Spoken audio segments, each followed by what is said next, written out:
So, ayan, nakauwi na tayo. No? Nakabalik na ako dito sa bahay. And yes. And hindi pa pala nakain ng amo ko. And babahugin ko muna siya. My goodness. So, actually, gumawa na ako ng pagkain niya, no? Ewan ko ba dito sa lalaking to? Pinagyan ko na siyang food. Hindi niya pa rin ginawa. Pero may food. And syempre, tinapay na lang kakainin niya. My goodness. Timplayin ko na naman tong salad niya. Syempre, salad everyday. Salad everyday. Okay. My goodness. Tingnan mo na, sabi ko sa inyo. Hahaluin niya na lang yan. Ewan ko na lang talaga.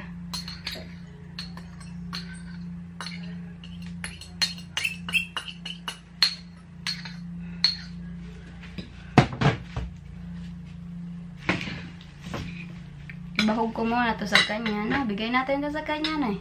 Tapos gawan ko na lang ng kanyang tinapay na may palaman ng salma. Boy! So, ito na yung kanyang second lunch. Bukod dun sa salad. Ito lang typical lunch niya. Charot. So, sa gabi lang ako nagluluto ng medyo, masarap and warm food. And tada! Ibigay na natin to. And yeah, see you tomorrow and see you in my next one.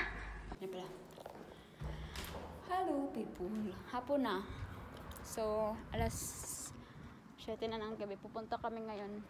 Maglalakad-lakad. And bibili kami ng itlog doon sa farm na malapit sa amin. So, let's go. Yes. So, yan. Dito kami naglalakad, no? Talaga? Talaga? Yan. Talaga, may love? Dito pa rin yung maisa namin. Yung maisa namin hindi pa rin na-harvest. Kita nyo naman yan. Yan yung mga lupain namin na hindi namin pag-aari. So the sun comes on my face and yeah. Okay. I'm done. It's nice. The reflections and everything. They grow Oh, like kita nyo yan? Mga kahoy na yan, oh. Nagre-ready na po sila sa winter. Panggatong. Taglamig. At ayun pa, oh. Yan pa, mga kahoy pa din yan. Mga panggatong. Para sa winter. So, andon yung sa unahan ang manukan. So, doon kami bibili ng itlog ni Manu. So, tara! Hello! Let's name it.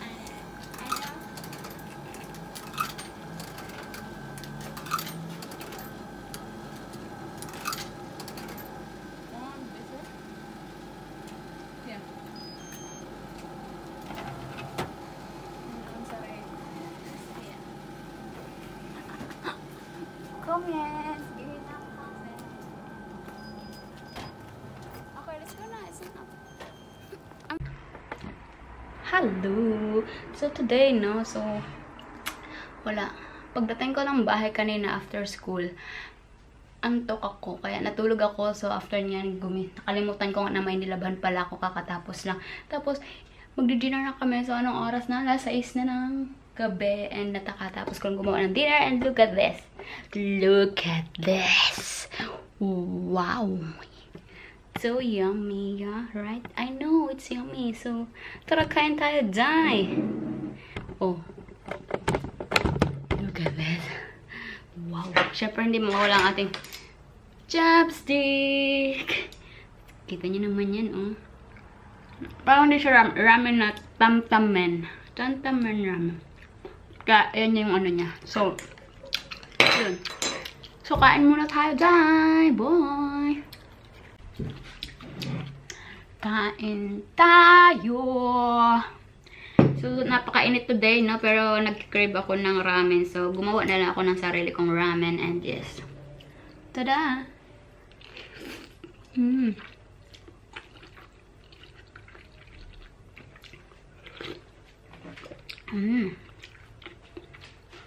Perfect to sa malamig na weather sa mga susunod na buwan.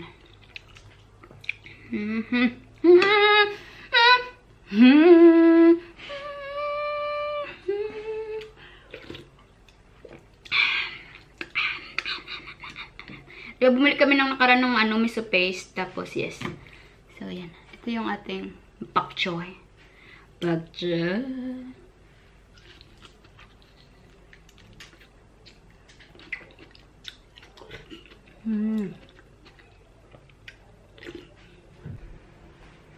So, ayan no. Tapos na naman tayo kasambahay. Charot.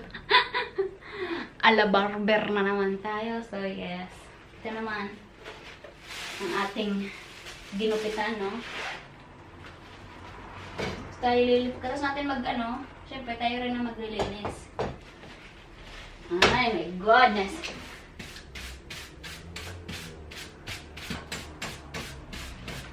Diba? Sana all package. Charot. Kailan natin tanggalin ang buhok.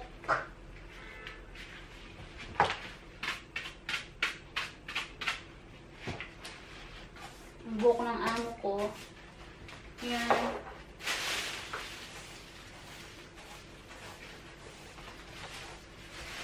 So, linisin muna natin yan mga buhok ng amo natin. Good morning, people. So today, last day, it's Friday. Yeah, last day na ng pasok. And yes, wala na naman tayong kinabuhi kasi may sakyan. Pero hindi naman yung didiretso, syempre. Wala na tayong kinabuhi kasi tumigal na tayo kasi dinuduga lang tayo nila, no? Yes. Ang baba ng kanilang bigay, so no tayo dyan. Maraming choices, no? So today, last day, and pag-uwi ko, wala na yung amo ko. So hindi kami magkikita hanggang wala siya pag-uwi ko, wala na siya. Tapos sa Sunday siya, babalik siguro ng hapon. And yes, kasi meron silang company outing and ako lang mag-isa. And tomorrow, baka tayo maglakad-lakad kung saan dyan, diba? So yun. See you. So ako na lang mag-isa, no? Yung amo ko nilayasan ako at uuwi siya sa Sunday. So mga 2 nights ako mag-isa ngayon dito sa bahay. So tara, samahan niyo ako. So yun, dumaan yung bus, no? So maglalakad lang ako simula dito hanggang doon sa aking sa aming groceryhan. So mag-grocery lang ako ng very light kasi ako lang mag-isa, no? So magluluto tayo ngayon. Bibili pa ako ngayon ng kanin kasi ng rice kasi yung rice namin na stock ay naubos na. And yes. So yan.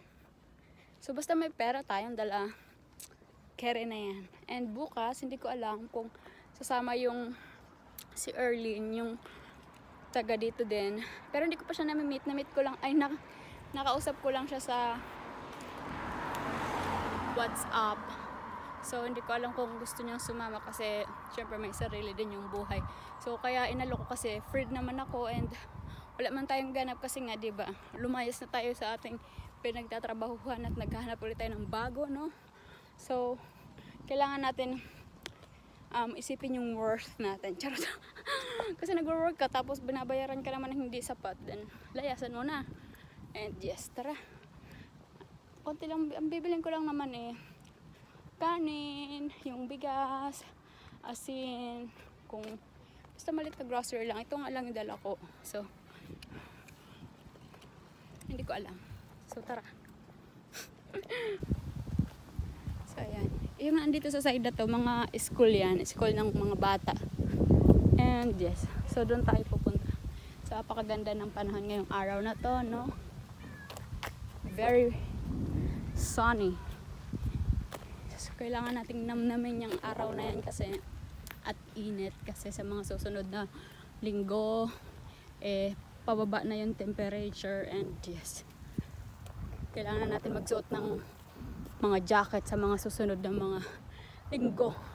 So yan ito yung sabi ko sa inyo dito, na huli yung 2 private cars kasi dito bawal nga yung mga private cars na dumadaan kasi para lang to sa mga nagbabike, sa mga bus, taxi, ganyan.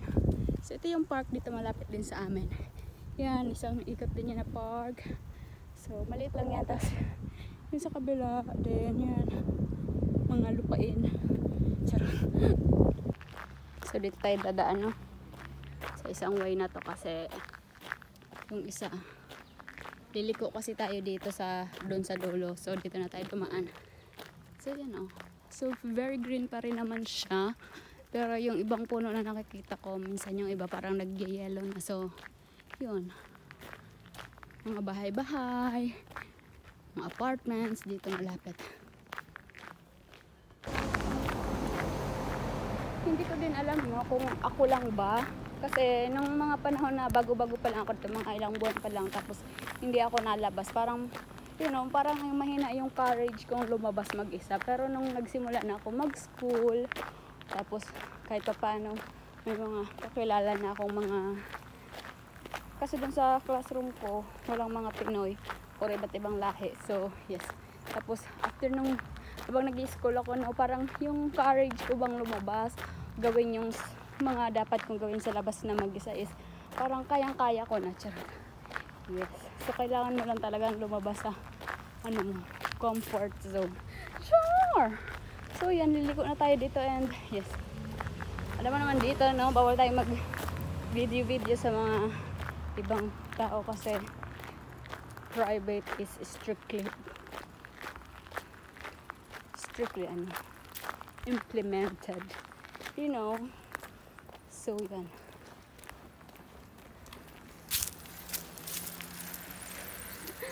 Nakakahiya man, pero wala lang. Saan dito na tayo? Lumiko na tayo, no?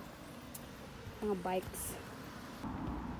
So, una mo natin pupuntahan is yung halamanan. Magtingin-tingin muna tayo ng mga halaman. Tapos, mamaya meron daw mga parang 1 euro shop. Tayo, mag-sightseeing, mag-window shopping, no? So yan, dyan tayo papunta sa halaman na yan. Hanggang dito lang tayo, no? So, see you later.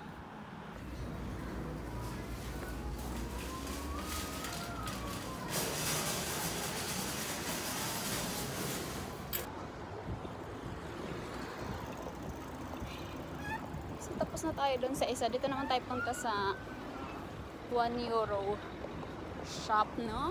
So, tara. So, hindi ako masyado makapag kasi nga, nahihiya ako and syempre, alam naman natin sila, no? So, tara. Doon naman, sa may, doon naman tayo pupunta sa mga 1 euro shop na yan. Tapos dito ako mag-grocery mamaya.